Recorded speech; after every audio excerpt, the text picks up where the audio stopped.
حدیث ہے رب تعالی القرآن والقرآن یلعنہ.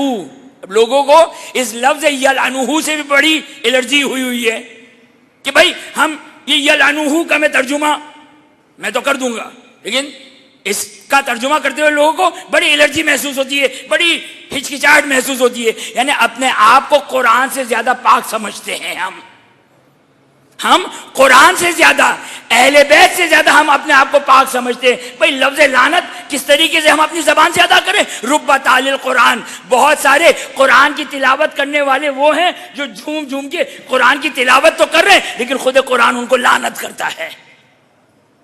اب آپ لوگ جانتے ہیں وہ خدا کی لعنت کن کے اوپر ہے؟ جو قرآن کے مضامین پر عمل نہیں کریں گے، جو قرآن کے مضامین پر عمل نہیں کریں گے. قرآن تو یہ کہتا ہے انما ولیکم اللہ ورسولہ والذین آمنوا الذین یقیمون الصلاۃ ویؤتون الزکاۃ. یاد رکھنا اللہ تمہارا ولی ہے، رسول تمہارا ولی ہے. اور اس آخر آیت کے ٹکڑے کا فقط خلاصہ بیان کر دوں کہ علی ابن ابی طالب تمہارا ولی ہے. لاکھ جھوم جھوم کر تلاوت کر لو،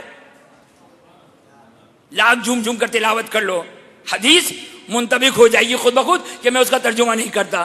بس یہ جو لفظ لعنت ہے مت گھبرایا کریں، اس کو دینے سے مت گھبرایا کریں. قرآن میں 49 ٹائمز لفظ لعنت آیا ہے. اب چونکہ مناسبت ہے لہذا ارادہ تو نہیں تھا. اب جب سے لفظ لعنت پہ ہم پہنچ ہی گئے تو سن لیجئے، کوئی حدیث نہیں پڑھ رہا کہ کسی کو گھبراہٹ ہو کہ کہیں ایسا نہ ہو کہ یہ مسلمانوں کے قلوب کو ٹھیس پہنچ جائے، کہیں ایسا نہ ہو کہ یہ تفریقہ کا سبب بن جائے. قرآن کی آیت پڑھنا ہو، اگر قرآن کی آیت کے بعد بھی اگر تفریقہ ہو رہا ہو تو تفریقہ نہیں ہے جس کو ہم تفرقہ سمجھتے ہیں. اگر قرآن کی آیات کے پڑھنے کے بعد بھی اگر ہمیں ایسا محسوس ہو کہ تفرقہ ہو رہا ہے تو پھر قرآن پڑھنے والے کو نہ کہیں کہ تفرقہ بازی کر رہا ہے، پھر نعوذ باللہ من ذالک، نعوذ باللہ من ذالک. اب ایک آیت پڑھ دیتا ہوں، ترجمہ کر دیتا ہوں، اس سے زیادہ اس آیت کے ذیل میں نہیں بیان کروں گا، لیکن یہ خود ایک تفصیلی موضوع ہے. قرآن کی ایک آیت سورہ احزاب کی آیت نمبر 57. میرا کوئی ارادہ نہیں تھا اس آیت کا، لیکن جب رب تعالی القرآن والقرآن یلعنہ آیا تو ممکن ہے کسی کو یہ ہیزیٹیشن ہو کہ یہ حدیثیں، اس قسم کی حدیثیں، لعنت والنت کی حدیثیں نہیں پڑھنی چاہیے. ہم تو قرآن سے زیادہ نعوذ باللہ من ذالک پاک و پاکیزہ ہے. اپنی زبانوں کو کیوں برا کریں، اپنی زبانوں کو کیوں گندا کریں؟ قرآن تو لعنت بھیج سکتا ہے لیکن ہم لعنت نہیں بھیجیں گے. اب یہ آیت سن لیجئے، سورہ احزاب آیت نمبر 56 اور آیت نمبر 57. دو ایسے اعمال کہ جس کو قرآن اور خداوند متعال خود انجام دیتا ہے.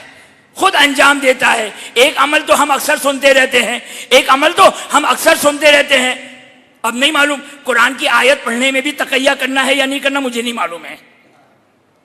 قرآن کی آیات پڑھنے میں میں تقیہ کروں مجھے نہیں معلوم ہے. میں تو صرف قرآن کی 2 آیتیں پڑھوں گا، ترجمہ پڑھ دوں گا، باقی تفصیل آپ خود بخود سمجھ جائیں گے. ماشاءاللہ اہل علم کا مجمع ہے. 2 آیات آپ کی خدمت میں. ہم ایک عمل الہی کو بیان کرتے ہیں. کیا ہے عمل الہی؟ ان اللہ و ملائکتہ یصلون علی النبی یا ایھا الذین آمنوا صلوا علیہ وسلموا تسلیما.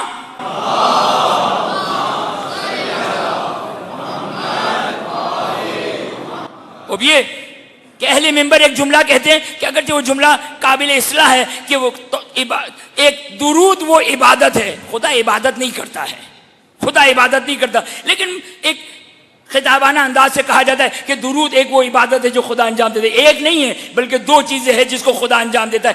سورہ احزاب کی، میرے بچے میرے جوان یاد رکھ لیں، سورہ احزاب کی آیت نمبر 56 آیت درود ہے. اس کے بعد والی آیت نمبر 57 ان الذین یؤذون اللہ ورسولہ لعنہم اللہ فی الدنیا والآخرہ. جس نے اللہ کو اذیت دی. آپ لوگ جانتے ہیں یہ کون سے ایام ہیں؟ یہ ایام فاطمیہ ہے. اس سے زیادہ میں کچھ نہیں کہنا چاہتا. آپ لوگ جانتے ہیں رسول نے فرمایا، سنی شیعہ کتابوں میں موجود ہے، فاطمہ بضعۃ منی فمن اذاہا فقد اذانی. فاطمہ میرا ٹکڑا ہے، جس نے فاطمہ کو اذیت دی اس نے مجھے اذیت دی. اس حدیث کو اپنے ذہن میں رکھیے گا، اس سے زیادہ میں بات نہیں کروں گا. اب آیت سن لیجئے اس کا ترجمہ. یہاں آیت درود آئی، اس کے بعد والی آیت سورہ احزاب کی آیت نمبر 57، ان الذین یؤذون اللہ ورسولہ لعنہم اللہ فی الدنیا والآخرہ، جس نے اللہ کو اذیت دی، جس نے رسول کو اذیت دی، خدا لعنت کرتا ہے اس پر دنیا میں بھی اور آخرت میں بھی.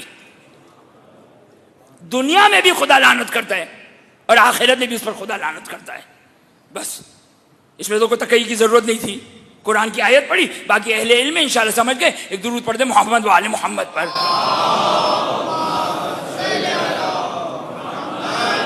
برحمتك يا أرحم الراحمين وصلى الله على محمد وآله الطاهرين.